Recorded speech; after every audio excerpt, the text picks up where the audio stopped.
we should see the light of the day in terms of this policy being adopted by the cabinet and ultimately thus becoming a policy for the country. And I do know that we have got some very distinguished members among the audience today. Education is Rotary people. You've got people from Bombay, you've got from Pune, from Gujarat, and of course a large number from Hyderabad, from Bangalore. And I know they are all well versed in this particular area of education. Education is as well as people who really conceptualize what the system should be in a dynamic world where things get changing rather fast, and particularly in the context of many developments that are taking place in the social, cultural, economic, as well as technological. So this is certainly something I should only say before I conclude my early remarks that when I was in when the committee was in the process of making this particular policy, one of the key element was many people were following this policy how it was, because we used to be quite open in terms of our thoughts and sharing it with whomsoever wanted to know where we stand. And one of the key elements was the internationalization of our education. And I had my friend Prabhagar in this area because he has worked for quite some time in the internationalization of education, and he even offered to help me in drafting this part of the internationalization of the education. I should say it has come out very well, the section on the internationalization. And the quality of the presentation, I owe much to Prabhagar's vision of internationalization for education. I would like to say this right in the beginning of this. Sometime in July 2017, I was driving down to my office in the morning in Bangalore, and there was a call from Javadekar ji. I knew Javadekar ji for quite some time. I was a member of the Rajya Sabha. He was a member at the same time. We were together at the Standing Committee on Power. We used to sit together and discuss many issues related to, especially the renewable power sources.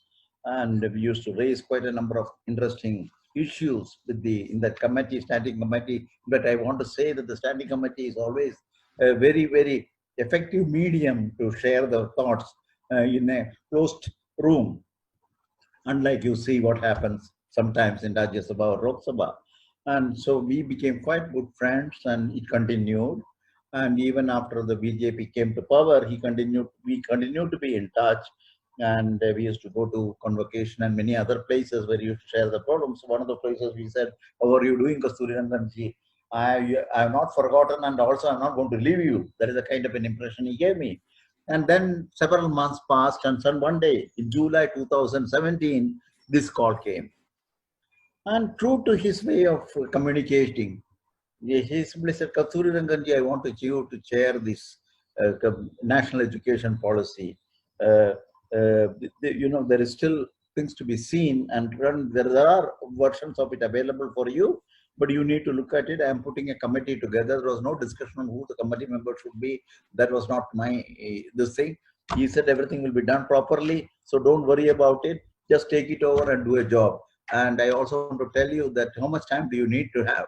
He also told me that 4 years of work has been done already. So how much time do you need to give a completeness to this? And there are a few specific areas where I want you to look at it very carefully with this committee.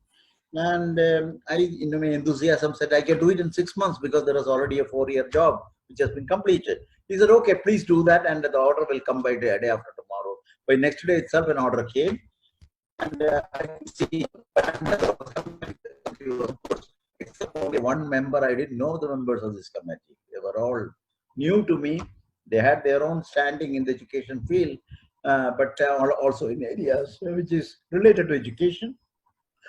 But then I didn't know them, but that is less important. But they were people with their own mind. That's what I want to say this. And once we met, the first thing that the members of the committee said that we need to revisit this entire policy. And you have committed 6 months for this. It is just not going to work. And that was the first judgment they made about my commitment to Javadekar. I knew the trouble starts right there, because they are no longer accepting the fact that we need to just do fine tweak the existing version.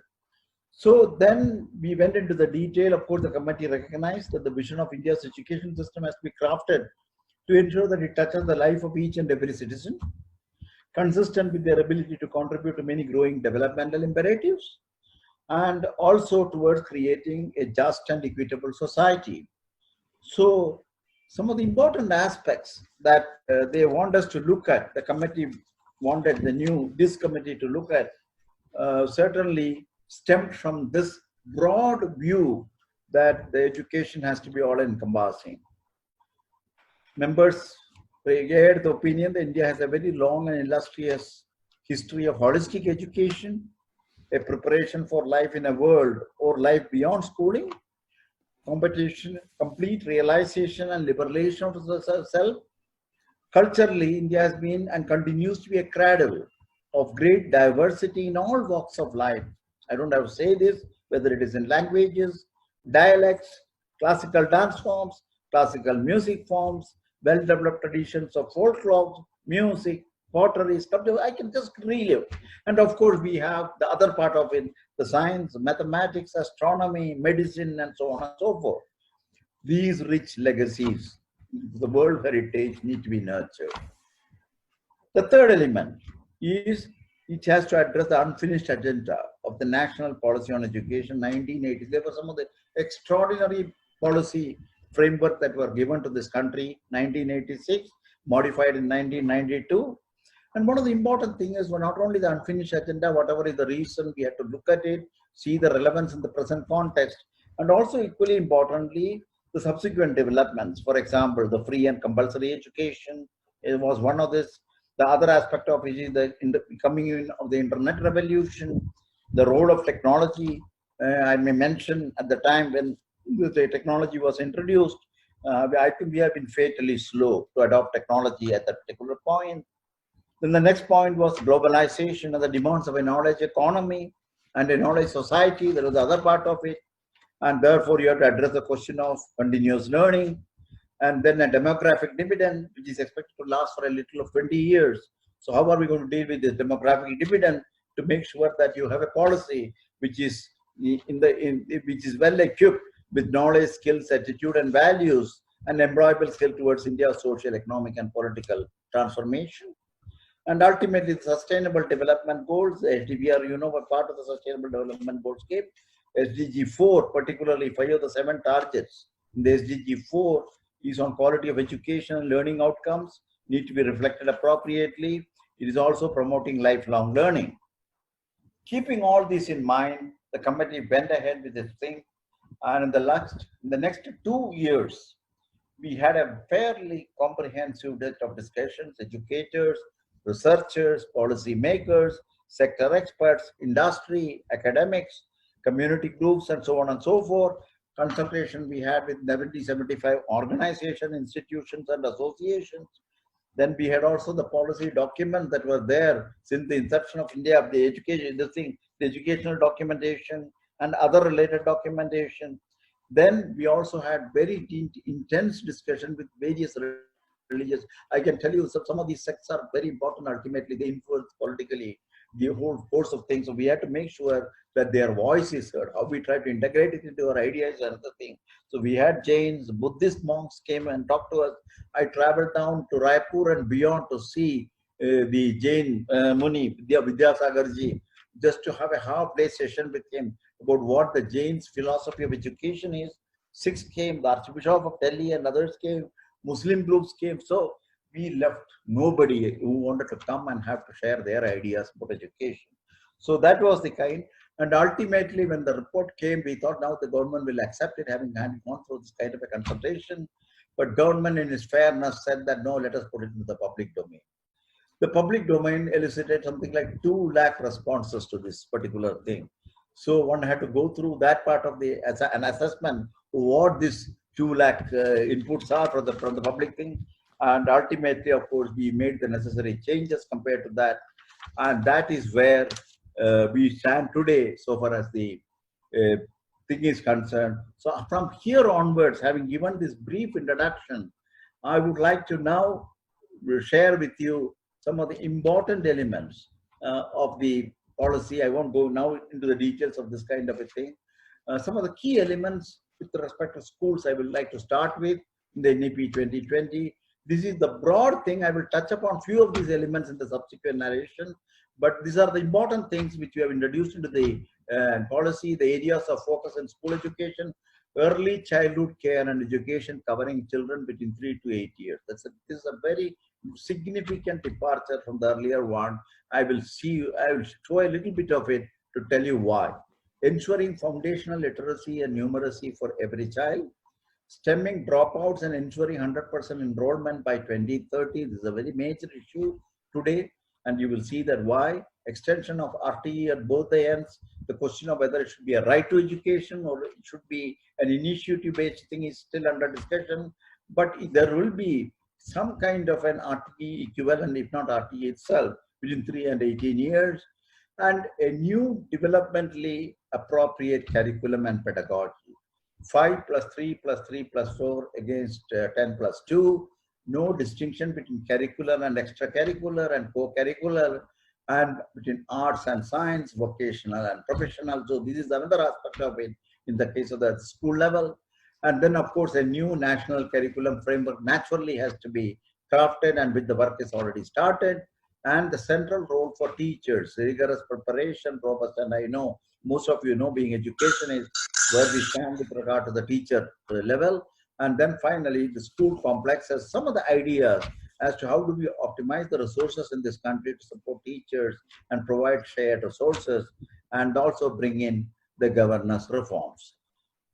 First, I will go through the 5 plus 2, 5 plus 3 plus 3 plus 4, the school period. The extent of 10 plus 2 structure in school education thus will be modified according to our recommendation with the new pedagogical and curricular restructuring, which is the 5, 3, 3, 4, covering 3 to 18. What it means is that the education starts at the age of 3 and goes up to age in the initial phase, which is really a preschool phase. What we try to do is that the policy recognizes the individual differences in the cognitive development of children at this stage, and therefore formal structured learning will be absent during the first five years, starting from 3 years of age.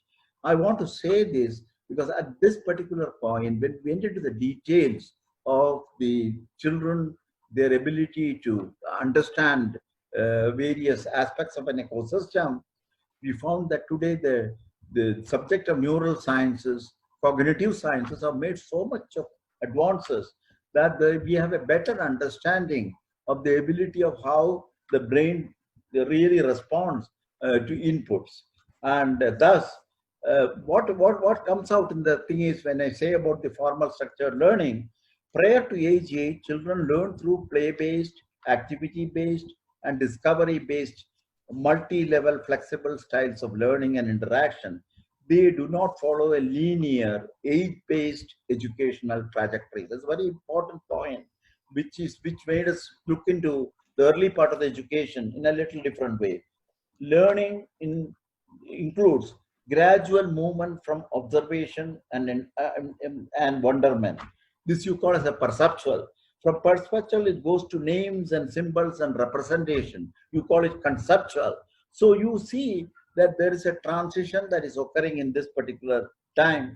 And that is where the foundational part of it comes into picture, to make sure that the perceptual phase, the conceptual phase, and the ability to address the questions of different age-based educational trajectories, which are not the same for individual students, and we have to address it at the level of them. Therefore, no structuring of an education is possible. These were the important points that were considered while defining what the foundational education has to be, and that's for the first 5 years. 3 years, what do you call it, the pre-primary, and then the class 1 and 2, which is the 5, 7 and 8. Then comes the pre-preparatory and the middle school part of it. And here the important thing is the curricular structure and standardization can be slowly introduced, because around this age, children begin to adopt naturally to a more prescriptive style of learning, indicating teaching learning processes can transition to a more formal style using basic textbooks. This kind of school readiness is critical for the child's success. And that's one of the reasons why we put the foundational period of 5 years to start with, starting from the age 3. So you have the preparatory as well as the middle school period. Curricular structure and standardization will be slowly introduced, and the policy takes into account that the only after the age 8, so that the children can start having the capacity of abstraction. So what you learn as arithmetic can become algebra and those kind of a thing. So that part of it is recognized based on the development of the child's growth, and especially the brain growth. And ultimately, the secondary part of it will be the multidisciplinary orientation with option. This is the phase which will also prepare the student for the undergraduate program, including early introduction of the liberal arts education. So this is a period of 3 to 18. It is a curricular restructuring is called for, and a new pedagogical approach is called. And this is the major change that we have brought in the early childhood care and education and the school education itself. I will just introduce here with a little of explanation of the problem that we are facing in this country with respect to who start behind. How do you say that the two children who start behind, they stay behind? If you really look at the analysis that are carried out by the experts, there is a theoretical line of development for advantaged children and the worst cases where we have the development of a disadvantaged children. And one can see the gap between the birth time and the 10 years of age. And one can see it in terms of phases, 3 to 3 years or 3 to 6 years, for the quality level and preschool education, or 6 to 8. So what is important, the entire policy looks at the gap and then formulates such of the policies and program that can reduce this gap between the disadvantage and the advantage. So this is one of the key elements we have addressed it in great detail with regard to specifying what should be the kind of pedagogy and curricular approaches at different phases. And this is a very interesting statement that has been made from one of the reports, international report, ECD. A powerful equalizer returns on investment in the early childhood care and education, which is the World Bank study 2015 estimate that in 2015 rupee terms, for every rupee invested in preschool classes, returns up to 25 rupees will be generated, but quality matters. So one can just see the kind of study that has been done and the kind of advantages when you have to deal with preschool and primary education. I will come to another important area which is related to foundational literacy and education. If you really look at the present situation, the policy recognizes the learning crisis in language and mathematics during the primary school years and its impact on attendance, retention, and later learning. A large proportion of students currently in elementary school, estimated to be 5 crores in number, have not attained foundational literacy. And I am sure all of you, and I don't have to repeat this, but what we have tried to look at is to see that every student in grade 3 and beyond must achieve foundational literacy and numeracy as per this policy by 2025. And some of the important measures we have tried to identify: teachers vacancy, of course, you know the problems of that, and also to bring in an optimal pupil to student teacher ratio, PTR of 30:1, and then increased focus on language and mathematics, learning up to the grade 3 with a robust system for continuous formative and adaptive assessment to track and thereby individualize. So this is another thing, the question of focus on language and mathematics. Then a national, we don't have all the material that is to need to address this issue of foundational literacy and numeracy. So we have recommended a national repository of high quality resources for foundational literacy and numeracy. And this is a huge task. It is not the question of 5 crores. In another 10 years, it will become 10 crores, this number. So one has to really deal with it on a massive scale. And now there is a national mission to deal with the universal foundational literacy and numeracy. And the policy recommends one-to-one peer tutoring, create trained volunteers for local community and beyond, and many other steps that may be needed. These are not regular types of steps, but for a period of 10 years, we need to bring in these kind of arrangements wherein you get the community support for this kind of a thing. And ultimately, of course, the expansion of the midday meal program to include breakfast. We discussed this question. After all, there is economics here, but we found that if you got only a midday meal, the child really starts learning things only after the midday meal, because you can't start learning in the morning in empty stomachs. And there could be a tremendous impact of having an early breakfast in addition to midday meal. We have strongly recommended this, and there is a good support at the present juncture from the government in trying to see how this can be translated into ground reality. The other aspect is the multilingualism and the power of language. I just want to say this because the country has witnessed, soon after the policy was put into the public domain, there were concerns about three-language formula, whether Hindi will be imposed, and things of that kind. I only want to say that the language problem is not related to three-language formula, or the question of that whether one should learn Hindi or one should not learn. There is something much more fundamental about learning languages. And I've tried to summarize some of these aspects of it. It has nothing, the fact of three-language formula, we have said it can continue to be implemented. There is a political will for that. Acceptance in different places, and keeping in mind the constitutional provision, aspiration, and so on. But what is important to recognize is that the child pick up languages extremely quickly between ages 2 and 8. And that multilingualism has great cognitive benefits for the children.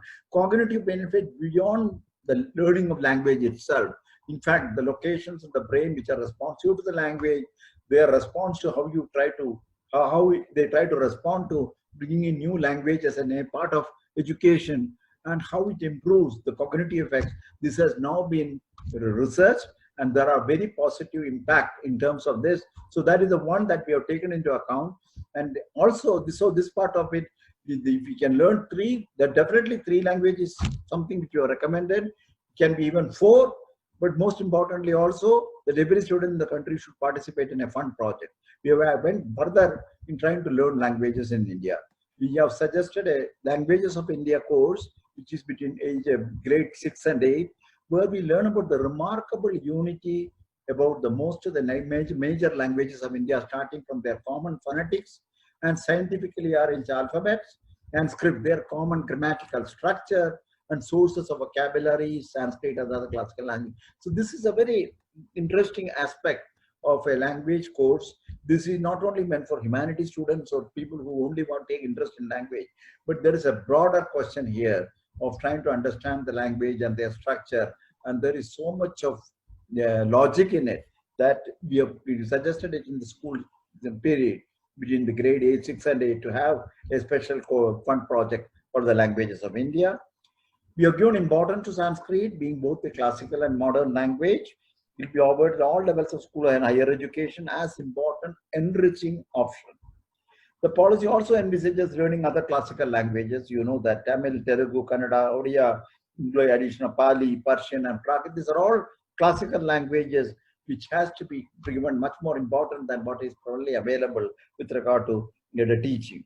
And foreign languages is another important thing we need. India is becoming globalized, and we need to have not only in the question of understanding the culture and the rest of the aspects of the things, the language, but also for the student to have a global knowledge and mobility. So this has been considered.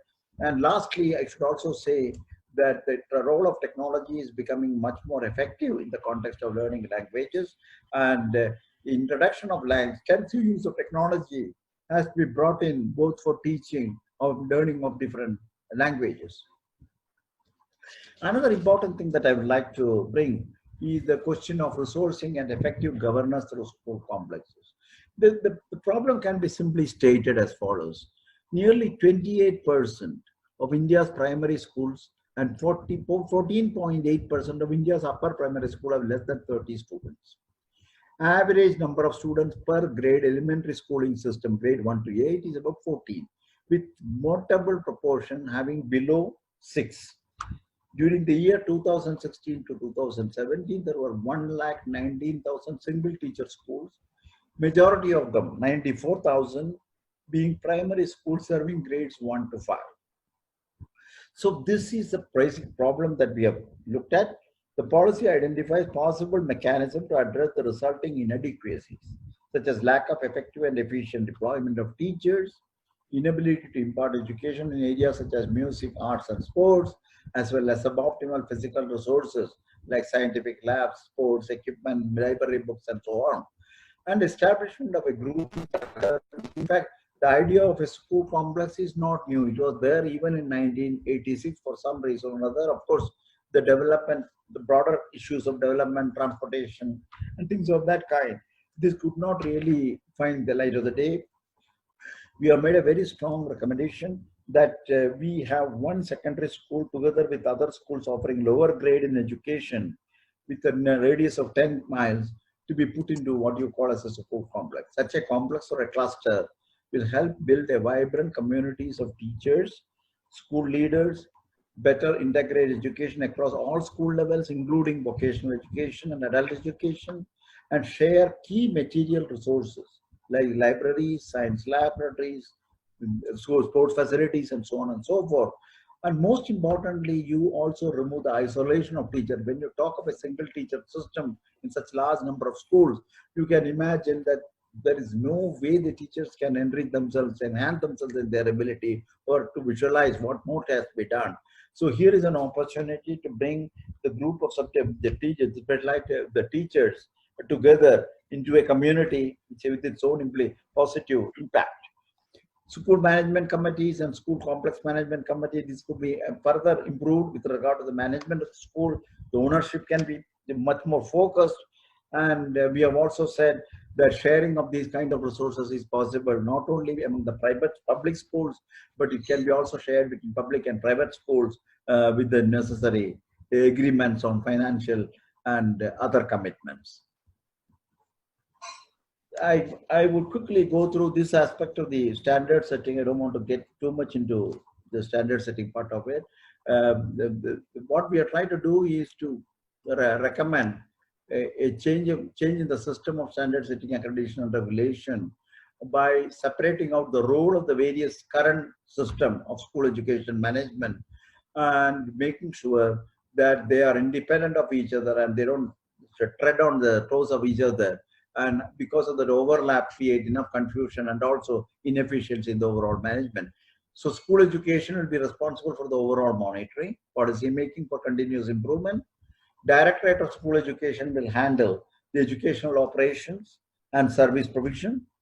State and union territories will set up an independent statewide body called the State School Standards Authority, and they will look into the minimal set of standards based on basic parameters such as safety, security, basic infrastructure, number of teachers across subjects and grades, probity, and so on and so forth.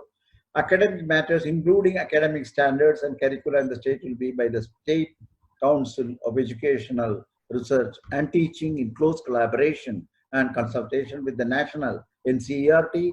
The CERT will also develop school quality assessment and accreditation framework SQUAP through wide consultation with all the stakeholders. Public and private schools will be assessed and accredited with the same criteria, benchmarks, and processes, emphasizing online or offline public disclosure and transparency. The reason I put this is there is definitely a change needed with regard to the school management and governance, particularly when it comes to regulation, accreditation, as well as standard setting. There are enough amount of conflicts in the present system, overlaps in the present system, and what we are trying to do is to address these issues and see there is minimal cross-coupling between the different roles in an educational governance system. I go to now a very important and the next part, which is the higher education. I'm sorry, I'm rushing through because the time available is what is controlling now for the rest of the talk. It's already, Mr. Raja, we are 5:15 now. No. I will try to, I am very conscious of the time that is to be given, but I try to give a little more time in the school only because of the fact that there are things which we need to really understand about school, which you've changed as a policy. That's why recommended as a policy. Next thing about higher education, again, the problem of fragmented higher education, 50,000 higher education schools in this country, and many of them offering the same type of problem that we see in school. A lack of emphasis on learning outcomes and this rigid separation of discipline, too much of over specialization, lack of access in higher education, lack of teacher and institutional autonomy to innovate, and many other things, lack of research in higher educational institutions, suboptimal governance, inadequate regulatory system, and so on and so forth. So these are some of the things, and what we have recommended. We have recommended that we need to move towards a higher educational system consisting of large multidisciplinary universities and colleges with at least one in or near every district, and with more HEIs across India that offer medium of instruction on programs on local and India language. This to us is a very important thing with regard to the size and the optimality of the number of resources and the number of students that you need to bring in. We think multidisciplinarity essentially also means that you have more number of subjects, more number of activities, and you need to have a critical mass of students, 1,000, 2,000, 3,000 kind of a number, and going beyond. Moving towards a more multidisciplinary undergraduate education, moving towards, and this is something I would like to come back a little more in detail, moving towards faculty and institutional autonomy, revamping curriculum, pedagogy, assessment, and student support, and reaffirming the integrity of faculty and establishment of a national research foundation. To me, the last point is also important, even though the research normally is only after undergraduate education and postgraduate education, and this is research. But to us, now we are discussing quite a lot about research and its implications in the context of India's economic growth. And the other aspect of it, of course, is the governance of higher education by highly qualified. There are issues. Currently, I'm sure most of you know what the problems of the higher education institute governance is: light but tight regulation with a single regulator, increased access, equity, and inclusion through a range of measures. Now, I would say a little bit about this holistic education, because I think that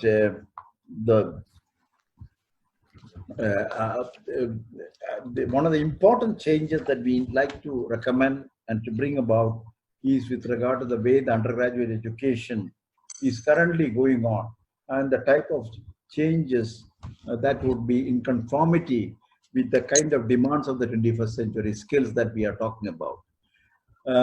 It is to promote liberal education and undergraduate level, more imagination and creativity in the student to ensure their holistic development. That's a fundamental thing.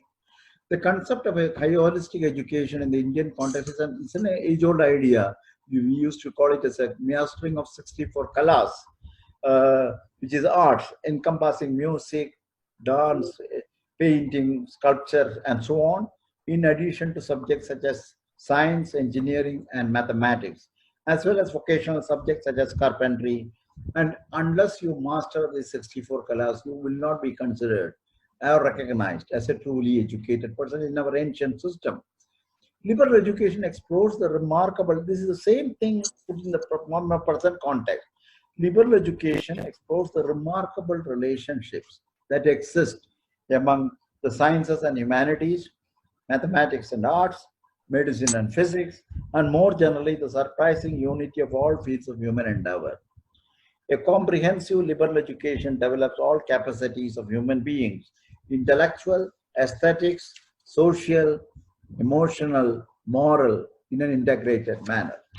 So what is it that when we move towards a holistic education, what are the kind of things that one can see as a crucial step to lead India into the 21st century and the fourth industrial revolution? Multidisciplinary education is central. Even engineering schools such as IITs will move towards more holistic multidisciplinary education with more arts and humanities. While arts and humanities students will aim to learn more science, we talk of STEM, STEAM, and so on and so forth, while all will try to make effort to incorporate more vocational subjects and soft skills. India's rich legacy in the arts as well as in sciences and beyond will significantly help in making the move towards such an education an easy and natural transition. So what does it mean when you transfer this into an actual educational system? The liberal education with broad multidisciplinary exposure, that is what we said earlier, imaginative and flexible curricular structure, creative combinations of disciplines of study, multiple exit and entry points. Here, this is very important. I would like to exercise this. I will come back to that. Masters and doctoral education will provide research-based specialization. 3 to 4 year undergraduate degree with multiple exit option is what we have recommended. The 3 year program, which is the current bachelor's program with the foundational aspect of liberal education, will continue, and that will be the base. A 4 year program, a bachelor of liberal education, will in chosen areas of minors and majors will be the next step. Both 3 year and 4 year program will lead to a degree with honors with research when you do research. And finally, exit with a 2 year. In the first 2 years itself, you can have an exit with an advanced diploma or a 1 year diploma. So first year, second year, there are diplomas with exit with diplomas. Third and fourth year, degree or degree with honors with research. So these are the characteristics.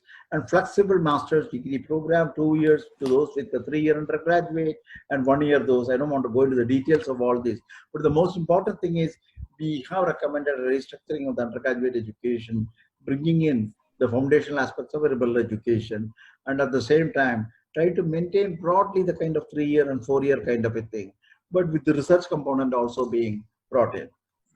Now, there are other points that I would like to mention. I said about the National Research Foundation, and one other, I don't have to say too much to this erudite audience about the need to have the research, except for the fact that India's present R&I, research and innovation investment is only 0.7% of the GDP at 2014. These need to be compared with the corresponding figures of 2.1% in China or 2.8% in US or 4.2% in Israel. So one can see there are at least 3 times the proportion of GDP. And if you really look at the kind of impact that this kind of an R&D input goes into the economy of the system, I can have put here the European Union. There, 2/3 of the economic growth of Europe during 1995 to 2000 came from the research and innovation. The research and innovation accounted for 15% of all productivity gains between 2013. And there is an annual increase of 0.2% in GDP. Investment would result in an annual increase of 1.1%, a 5-fold return. So one can see this. We have a low level of investment. We have the correspondingly per lakh population is only, the scientists among the per lakh population is only 15. This is related to 111 in China, 423 in US, or even 825 in Israel. So this is the kind of numbers that we recognize as crucial to take a view on what the policy on research has to be. What we have tried to recommend is, of course, the main recommendation is with respect to strengthening the educational research in university system. It's in decimal state.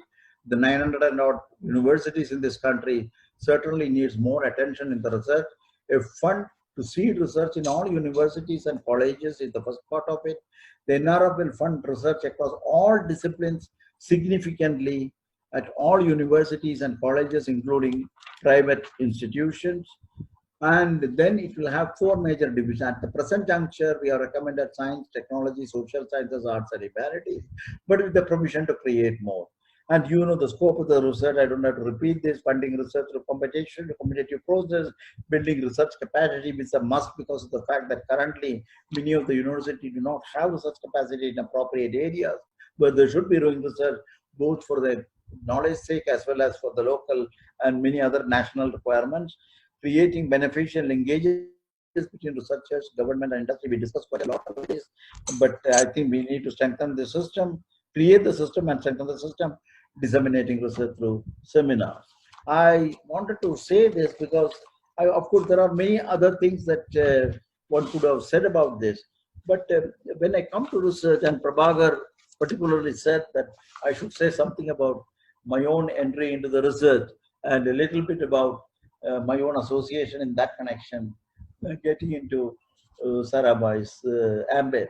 And I remember when I was a student and trying to get into the research program of PRL, the Physical Research Laboratory, and he was the one who finally takes a decision on all the students in those years. And he was trying to, first and foremost, trying to ascertain how good I am and how serious I am.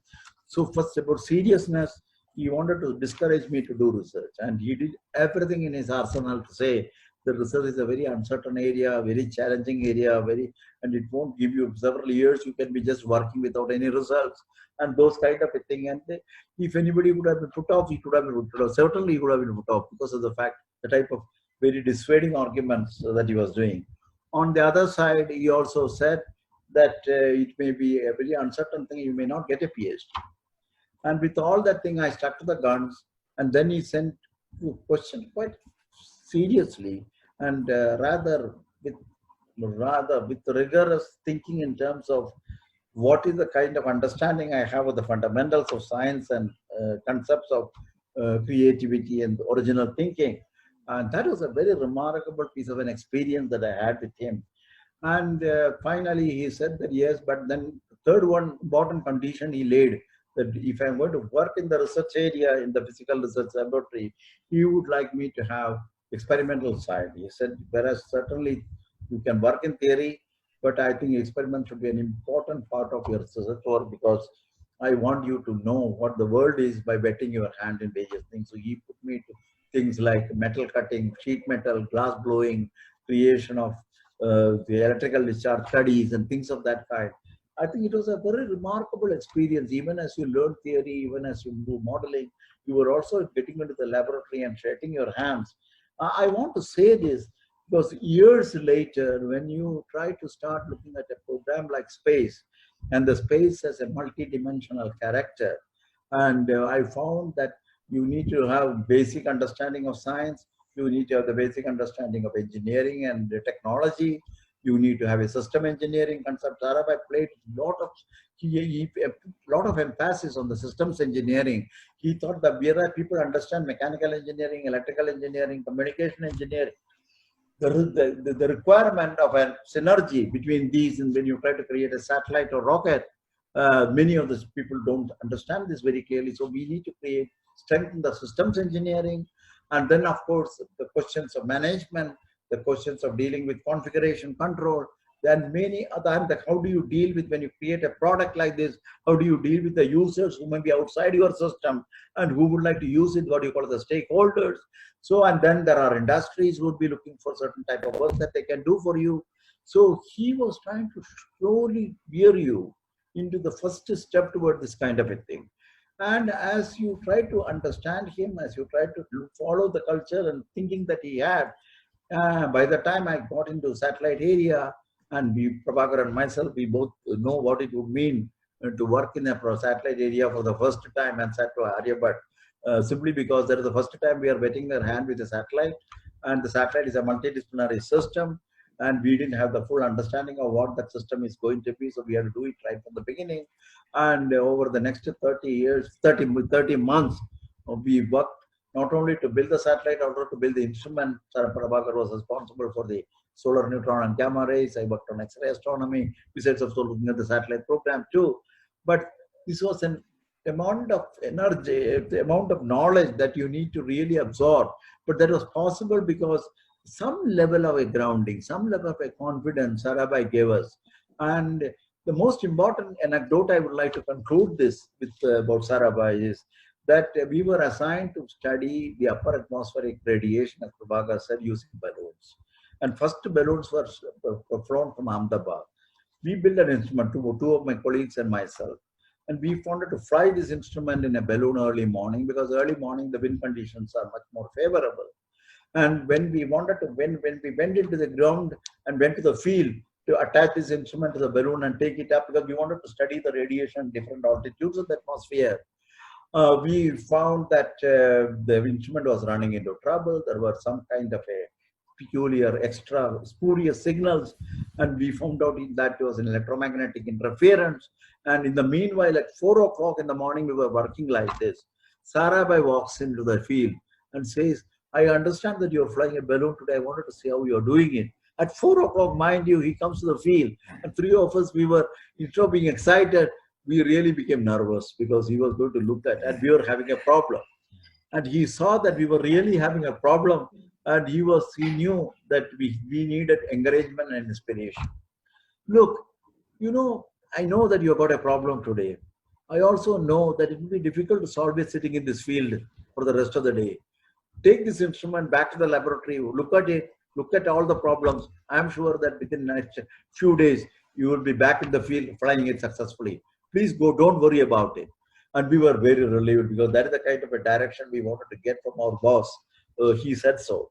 And we went, We worked on it, and next 2 days, it was a tremendous effort to identify the problem and correct it. It was an electromagnetic interference problem. And electromagnetic interference problem, for those who are familiar with it can be a bloody nuisance anywhere you get into. So you had to solve that problem, and ultimately we had a successful flight. And when Sarabhai, again, he was not there in the field on that day when successful, but he came back and asked us what happened. And then he told a very profound statement. You know, I would have been worried if you had flown that balloon on that day. You would have made some short-term technical fixes and you would have flown it. But you would have never understood the science and technology and engineering behind that if you're not gone to the laboratory, went into the details of it and not under pressure, and you learned everything. Today, you know about that instrument, another 50% more, simply because you delayed it by 2 days. Keep this in mind. Failures are never a matter of disappointment. They are always a stepping stone to success. I think that is the way, that is the message that we have carried forward. And I think it has put us, whether, as Prabhakar said, whether it was looking at the ISRO programs of satellites, looking at the ISRO program in its totality, or trying to conceptualize statements that you have to do in Rajya Sabha, because Rajya Sabha is a very difficult place to make a point, because they're very difficult kind of a people, and you have to really make a point, and they should be convinced that there's a point worth hearing and discussing. So that is the other part of it. And then went to Planning Commission, which is the mother of all the planning that the country does. So you have to understand everything there. And ultimately, here came the final challenge from Javadekar ji. You make this national education policy. I personally feel, I think this is the mother of all the challenges I faced in my life. And I think having completed to the point that it is with the government, I feel I thank these people who gave me this kind of an opportunity, who gave me this kind of an inspiration and the type of confidence that we need in this country to work and succeed. I know all of you have had that kind of successes in their own fields, but I thought sharing this at this particular point before I conclude my talk would be certainly something which is apt in the context of the type of people with whom I work, and paying homage to them for me is also a moral social responsibility. Thank you very much. Thank you very much, sir. Thank you. Thank you for the opportunity we had to hear you, and for such a comprehensive review of the education policy, and also of your experiences later on, the unwritten, unsung, unheard stories like the experience you had with Sarabhai, Vikram Sarabhai. Now, many of the things that you have talked about, in fact, lend themselves to a great amount of discussion and some amount of questions that we may have in order to get some clarity. I have a couple of questions with me. The policy, as you said, seeks a fairly flexible curriculum, multiple exit points, and even the grading system will be different, assessment system. There is a question. The question is there any plan for grading learning objectives beyond grade 10 so that competitive exams do not pose a threat to students and foster the growth of coaching centers?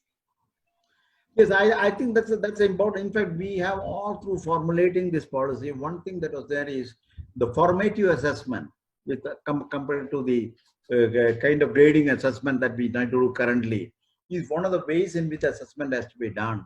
And we also wanted to make sure that the credit that you try to develop is done not in the end of a whole semester or end of the whole year, and then you do it every time you take a particular area, you complete the credits, requirement of credit for this, take an exam and get it through.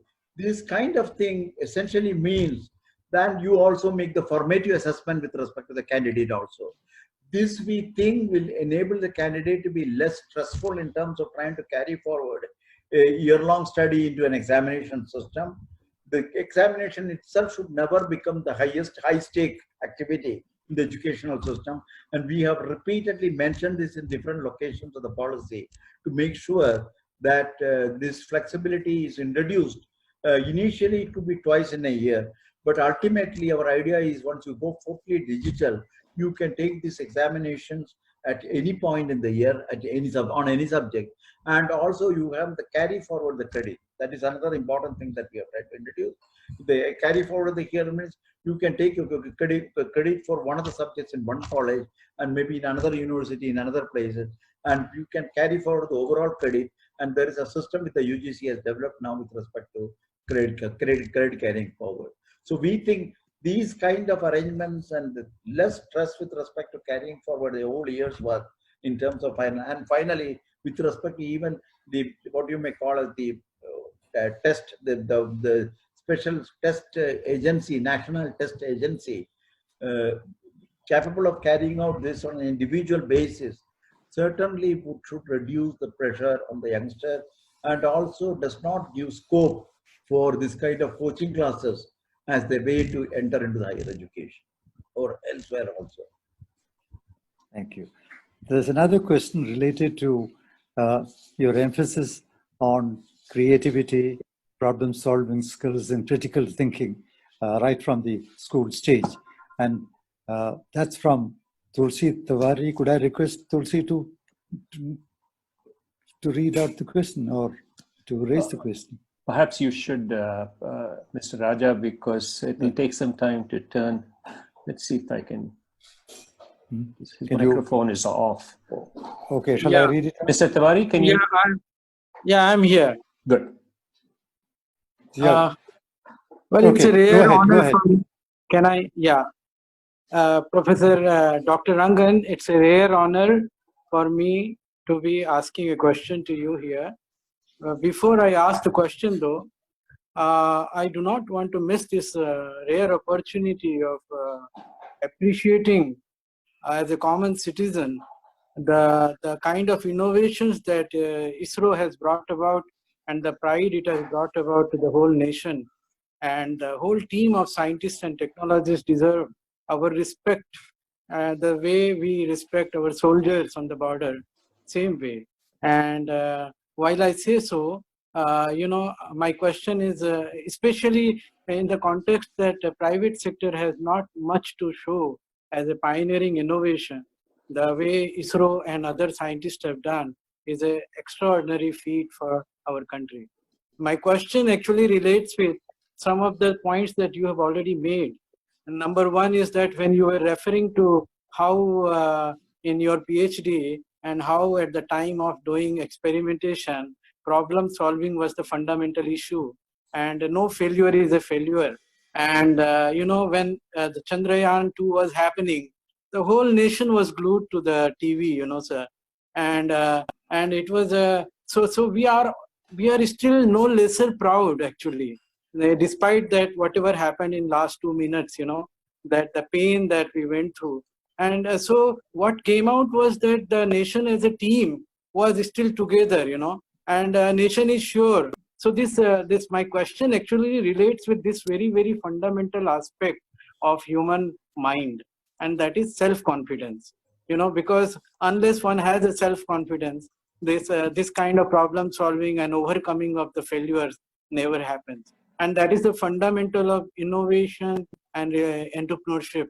And my question actually is that how do you see this new education policy or whatever is being done in future times, and self-confidence will be addressed at a young age in our schools? Because largely it is a common belief among the whole society, among all of us, that what India lacks right now, what Indians lack right now, barring a few rare people, is a self-confidence. So my question is actually this only, that how have you ensured that the self-confidence of the future generation will be far, far greater than the one which is existing now? Thank you, sir. It's a very interesting question, and I think if you delve deep into the kind of rationale you have to develop for responding to your question, I think it's fairly complex. I want to say this to start with. What we have tried to do is at no point in the educational policy you leave out a kind of program of teaching or learning, which is an unfinished story so far as the child is concerned. If you really look at the early childhood care and education, is what a classic example that when you talk of a 5 crore youngsters who are today not having the ability of numeracy and literacy, the reason is not just purely the question. It is not the problem of the child. It is a problem of a nature's way of humans, how their brain develops. All my brain and your brain have not developed at the same space, but around 8th or 9th year, we both are at the same level. But then somebody has to recognize and make sure that the fellow whose brain is very strong in mathematics, but not probably in the language, and the other fellow who is in language, but not in mathematics, you need to recognize this and you need to correct it. And that is why an unstructured method of learning in the foundational phase of the school education is a must. It is not purely that teaching has not been good, the teachers have not been good, or things of that kind. Some of the very fundamentals of learning has been now brought into the policy. If you ask me, that is very critical, because ultimately if we can save these 5 crores of youngsters and save them so that they don't become 10 crores in another 10 years, by making sure that we address the questions by personal attention, identifying individuals' growth, and then make the corrections on an individual. There has to be a level of personal attention. There is no way you can escape that in the early childhood education. And that is where we have put a lot of emphasis that the first 5 years of education from the year 3 to year 8, I think it's extremely important to create that confidence. Many times if you don't do well in mathematics in that period, you become afraid of mathematics. What you said about confidence. And once you become afraid of mathematics, you never will do mathematics. And then you even withdraw from the school because you don't want to face a school teacher who is teaching mathematics. So these kind of things are all coming because somebody has not made enough attention to the fact that this boy's brain has developed a little late in mathematics, but at the late stage, he didn't get an opportunity to learn mathematics. So this is one aspect. I want to say this because to me that ECC and literacy and numeracy, I paid a lot of importance to that. In fact, I told Raja that I spent too much time on the school because I think that 10 crores is very critical to me because this is going to be the foundation on which we are going to build up India. So we need to make sure that is one important example I have tried to do. The second part of it is with respect to the other part of creativity. We have still not created there is a culture there, and we need to have good set of people who can really create a culture for creativity and originality, innovation. We talk about a lot of it very much in the using English, but the fact remains that really, if you look at the ground, I think we have a long way to go. Only because of the fact, on one side, you need to have the right type of learning environment. Second, most of the systems today are suboptimal. When you got suboptimal systems, whether it is in terms of teachers, the quality, or in terms of infrastructure, in terms of resources, other resources, I think the first casualty is the quality of teaching. And once the quality of teaching comes down, then your confidence of doing something among the peers starts going down. And once confidence starts going down among the peers, then you are a person with a limited confidence. And once you are limited confidence, you only go for those kind of jobs where that kind of a thing will give you a prominence. So this is again a linked issue with respect to how do you deal with this kind of situation. We need to have the best people to be flooding the educational systems at a level which has never been seen. There is no way than to give the best of the people the job. It doesn't matter which age he is. If you got a mathematician at the age of 22 who can teach in Stanford as a professor, there is no reason this country cannot have that kind of a professor in Stanford. This thing. So we cannot go according to the routines, way of promotions, evaluation, and those kind of things. We need to bring a new way to look at education and its culture. And I think that what do we need to do for that? We have gone fairly, at least this is a policy, mind you, so I cannot have a long, already it's more than 400 pages. and it has got so much of detail. We give details only for one reason. We don't want somebody to overlook certain things just because the detail is not there. So we wanted to give enough justice to make sure that our effort is not going waste because somebody didn't find certain things in that policy. To that extent, we have tried to plug all the loopholes. The idea that we have given so much of this is only because it needs certainly a culture. We need to have a quality, and we need to input to provide that quality. We need to have the right attitude in the people. So you need to bring a new generation, because the problem with the kind of a system where you can compromise quality is that you will always remain so. And I don't think at the age of 50, if I'm having a substandard way of looking at things, I'm going to do a great job in the 50 to 60. That's not going to happen. So we need to have that culture. And I personally feel it's going to be one of the biggest challenges. The policy has everything that one is looking for. I think it will also provide enough amount of encouragement and all the inspiration that is needed. I'm sure the government is quite serious about it. I want to say this because I think at the Prime Minister's level, he has reviewed several times this policy, and he has gone into the nitty-gritty, and he's quite serious about it. So there is a lot of academicians who are in this country, exceptionally good academicians. I think they have a big job to do, and every academician, whether he is right now retired or not retired, we have tried to make sure that he has a role in this policy, because we're even teaching the youngsters in the early childhood on literacy. You can get the best of the people in the local area. You need not be necessarily a school teacher. You can be somebody else. So I feel an example of ECC is a good way of building up the confidence. The culture has to be changed, that is there. The provisions for change, what we need to do with a change in the culture is already there in the policy. This is all I can say with respect to the confidence. Just a couple of more questions. As expected, there's one question on vocational education. Yeah. Right from the Kothari Commission, later on in the 1984 policy and so on, used to consider vocational education as a separate stream, at least beyond class 12. And they have been looking at other models like the community colleges in the US or the National Vocational Qualification Scheme in the UK or apprentice stream in other countries and so on.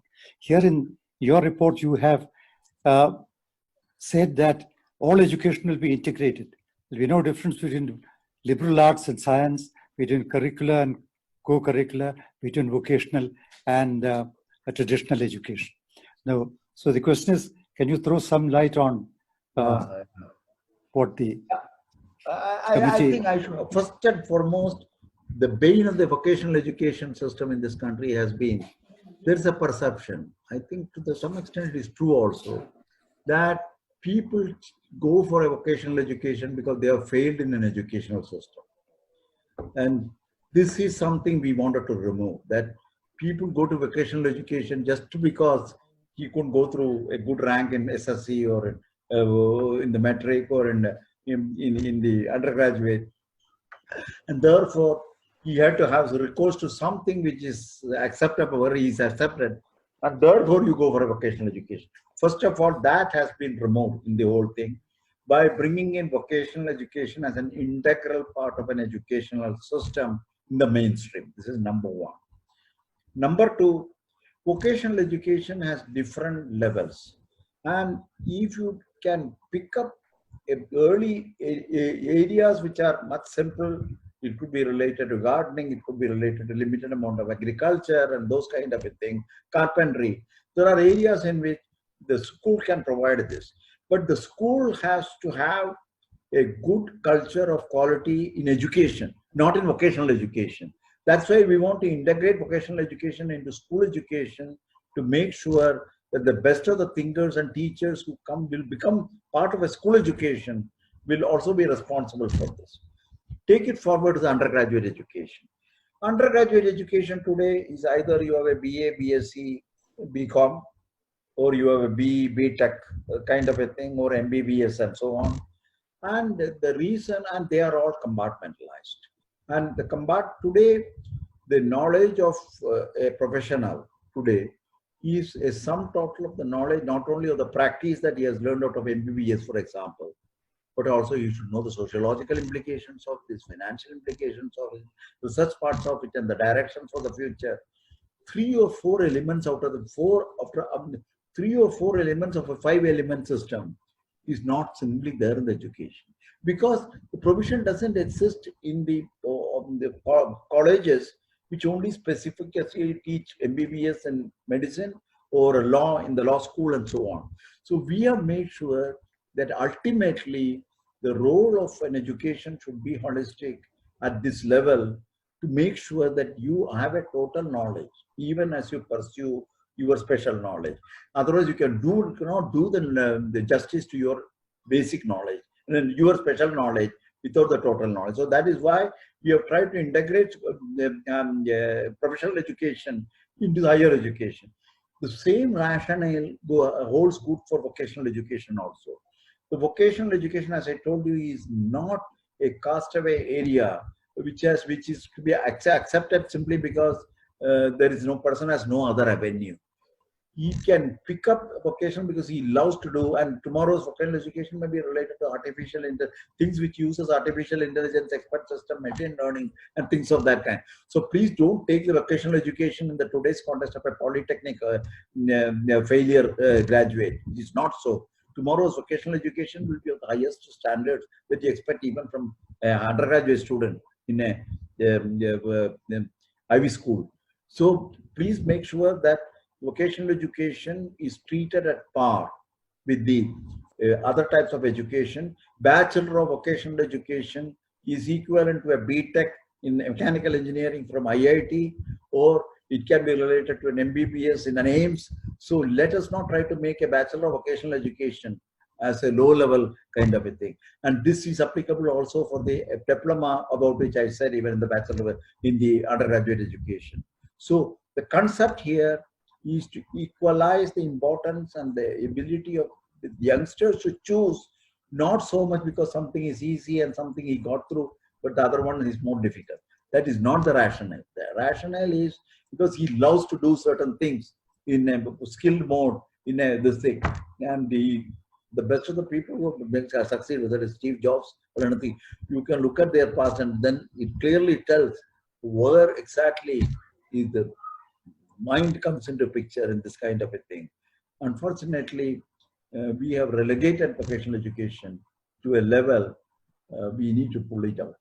And that is what we have done by putting it into the mainstream education.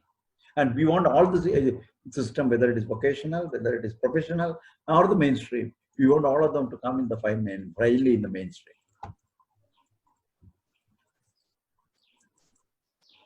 Sorry, you're not able to hear you. Yeah, sorry. Yeah. Right. Yeah, I'd like to take up 2 more questions because we are running out of time. One is, given the fact that the majority of our workers aged 30 and above are functionally illiterate, we'd like to know what we would like to know your views on adult worker education. That's one question. I think I can quickly respond to that. There is an adult education section in which there is a lifelong learning and adult education. And adult education, we want to set up systems even within the existing infrastructure, create a new set of pedagogy as well as curriculum, and also create a scheme by which the teachers in schools and higher education, they come and teach also the adult education. We have got a full scheme to deal with the adult education, lifelong education, and also to deal with the illiterates in this context. Just one more question I'll take up. That is, what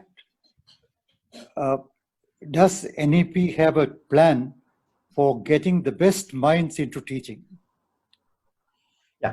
Yeah. I think it's a very good question, but I'm happy to answer that. Again, when we discussed about the vocational education, our problem was, where does the society place the vocational education vis-a-vis the regular education? The answer to your question, is not very different when it comes to teachers in the society. We have made sure that the teacher's role today is much more important than a mechanical engineer coming out of IIT. If you want to look at the number of people you have to deal with in the future that you have to address. So we have now, first thing we have done is that we will teach all the teachers, whether it's school teachers or college teachers or higher education teachers, they will all have their basic degree from only higher educational institution.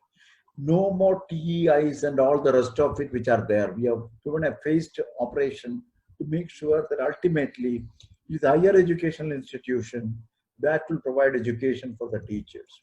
Number one. Number two, this essentially brings the best of talents of the higher education institution in different areas. These are holistic. These are institutions where you get an opportunity to study in a holistic manner. And therefore, you have got people from different specializations coming together, and there is a quality. So that is where the environment in which the teacher will learn. And a 4-year. A 4-year is a must for a BEd. And if you have got a undergraduate degree other than the education, in 2 years you can get a BEd also. That is the second part of it we have said. The third aspect is we are given that the ultimate degree that they get will be a part of the mainstream, where whether it is a science degree, whether it is an engineering degree, other vocational degree, and also teacher's degree, they come from the same stream of education. At some stage, they branch out because they want to learn and teach and learn in the process, development of pedagogy, communication skills, some certain amount of research, and so on. But they are a part and parcel of a culture of learning, which is in the mainstream learning. So if we try to bring this, and we think that this has been now more or less something the government is very favorably looking at, we think that the distinction for the teachers to be kept as a separate category, and in the process trying to filter out a system where the best are not going there, that we have tried to change it by making sure that they are a part of a mainstream education system where the quality and the rest of it which you get in IIT and other institutions for engineering is also applicable for teacher education at the undergraduate level. Thank you. Thank you very much indeed. I now realize, listening to you, that the NEP goes far beyond just educational development. As you have said right in the beginning, it aims at the holistic development of the entire human being, because you are starting from age 1 with not only education but health, nutrition, physical activity, all the things that we need for the full development of human personality. And in that sense, I think it goes far beyond what one had really expected from just an education plan. And when I looked at the foundational skills, the first part, I thought that was crucial. And you said that 85% of the brain was formed by the age of 6. And therefore, if you take care of the child up to the age of 8, it will make all the difference to his life and his fortunes. Now, that is a fundamental shift of paradigm, and that itself should make a great change to the generation that will be entering school next year or the year after. Thank you very much, sir. May I request Shanti Menon to propose a formal vote of thanks. Shanti is not an Athastrian. She is too young to be an Athastrian, but she is very close to us physically and emotionally. Her school is just next door, 2 blocks away. And she's a great friend of ours who's come here and been with us. Shanti, would you please propose a vote of thanks? Dr. Raja. Good. On behalf of Athashri, Dr. Raja, Professor Laukare, Professor Bharat, who organized the conversations programs at Athashri, it gives me great pleasure to propose the vote of thanks. Our heartfelt gratitude to you, Dr. Kasturi Rangan. It has been the most insightful and invigorating evening for all of us. All your little anecdotes while you were during all your learning phase and your growth truly gives us an idea of and a complete picture of how you chartered your success. All the back-end work that you've done on NEP, I mean, when as educationists, when we read the NEP, we only see it as black and white wordings there. But today, it gives me a lot of clarity on why certain things are said, how it is said. For instance, when you spoke about vocational training, to us, it just sounded like what's new kind of thing, but it gave us a completely different perspective of how you have taken and how you all have visualized vocational education. And I think that truly is going to be a big step in making a change in skill building in students and children, and therefore employability in the future. It is the same with adult education. I think you'll have beautifully put it together. I know there's a section on adult education, and I didn't realize that the thought process was continuing learning. We didn't think of it of that kind. We just thought of it as, in all, it has been extremely a mind-blowing experience in terms of understanding what is in store for all of us. Like you said, it is up to us educators now to take it forward.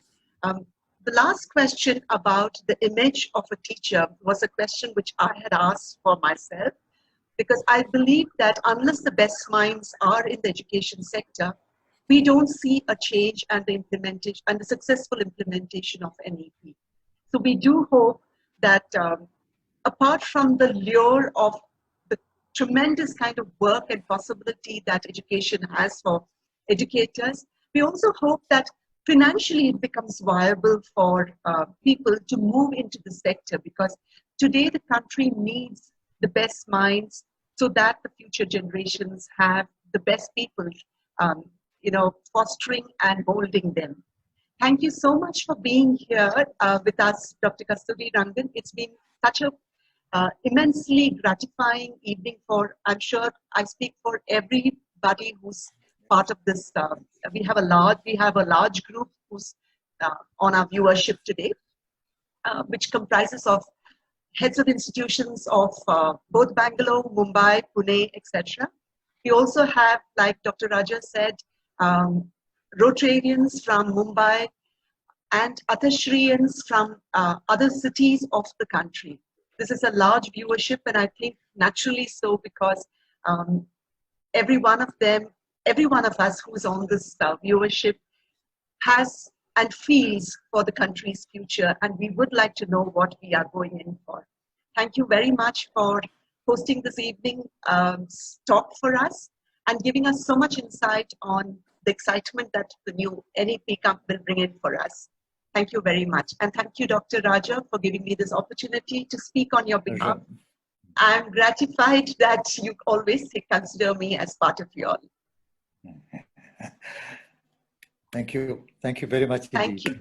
Thank you very much, all of you, Raja, yourself, Prabhakar, who is not seen here, and everybody else who have put so much of effort, Mr. Bharat. And really, thank you for inspiring us to think. I really appreciate this evening. It will be memorable for me also, that you have this kind of a group, which has all the sections of the cross section of the society. But with a very interesting kind of conversation. Really, we have lively conversation. Yeah, we have recorded this talk, and we can make it available or play it again to your faculty or the others who would be interested. Yeah. With your permission, sir. No problem. No problem. Yeah. I have open mind on everything in life. No. At this age, I cannot have Thank you. Thank you very much. Thank you very much. Thank you. Thank you. Bharat? Yeah. Thank you. I will end the meeting at this point. Thank you, everybody. Once again, thank you, Professor Kasturi Rangan. Goodbye.